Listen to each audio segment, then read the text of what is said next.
Today, the president announced peace talks with the regime in Iran are going very well. And per the Iranian government's request, I'm pausing the period of energy plant destructions by 10 days to April 6th, right after Easter, at 8 p.m. Eastern. I added the Easter part.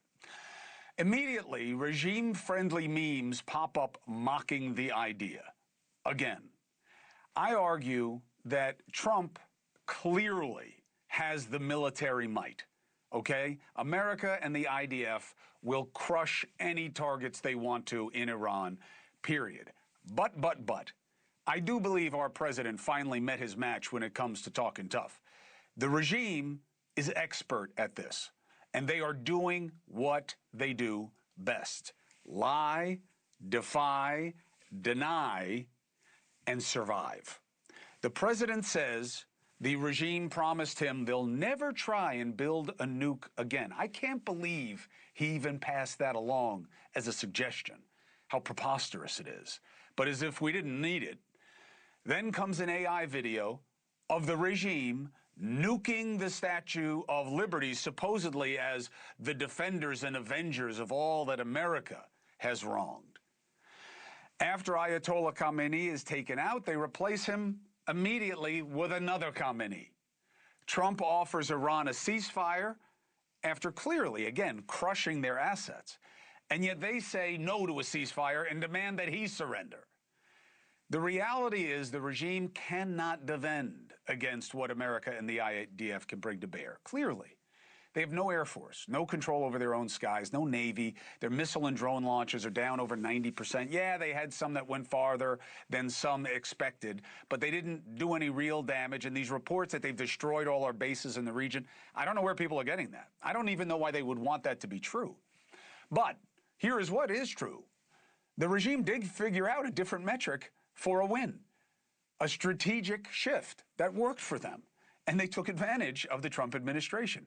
And that is controlling the Strait of Hormuz. I don't care how many people tell me, oh, this was in every war game. This was in every war game. Oh, you wanted to be locked up for weeks? That was part of your planning? I don't think so. Look, the regime moved the goalposts, okay? They're not going to beat America's might, but they may survive, and they can terrorize. That's what they've succeeded at. And what's more, they have the president now deferring to them on the Strait of Hormuz, reducing himself to calling the regime letting a few ships go through as a gift. You know, I told you about a present, right? Steve, can I reveal the present? You can do anything you want, sir. They said to show you the fact that we're real and solid and we're there.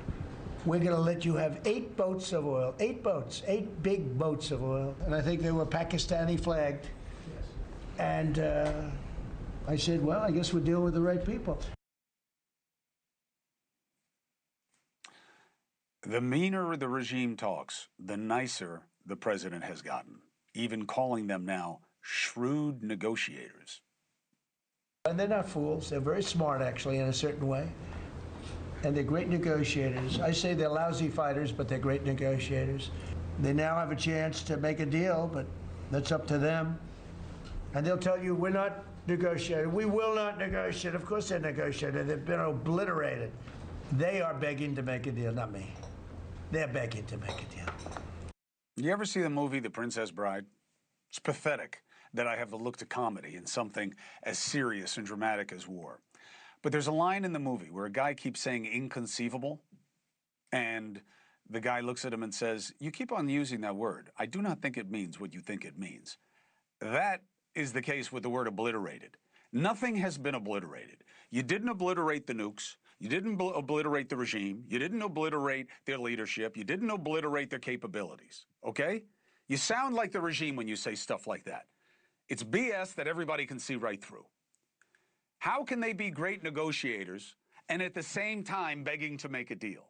It doesn't make sense. And contradictions like this have our president in an embarrassing comparison of credibility with a bunch of lying terrorists, okay? For example, Trump says the gift in the Strait is that he saw 8 ships moving through. Have you seen any reporting? that we know 8 tankers crossed?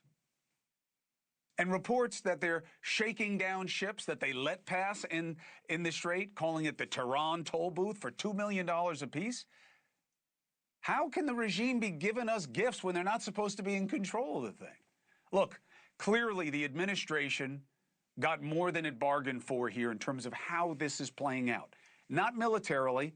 Doesn't mean the regime's not a threat. It doesn't mean it's wrong to try to reduce their capabilities. But how you do it matters. And clearly the administration wants this to end. And the regime knows that and is playing it to advantage. Here's the question. What happens next? Does the regime wind up escalating this in a way that they regret, or do we? That's the question. Thank you for watching. Subscribe below and download our NewsNation app right now on your phone, and you will get fact-based, unbiased news for all Americans.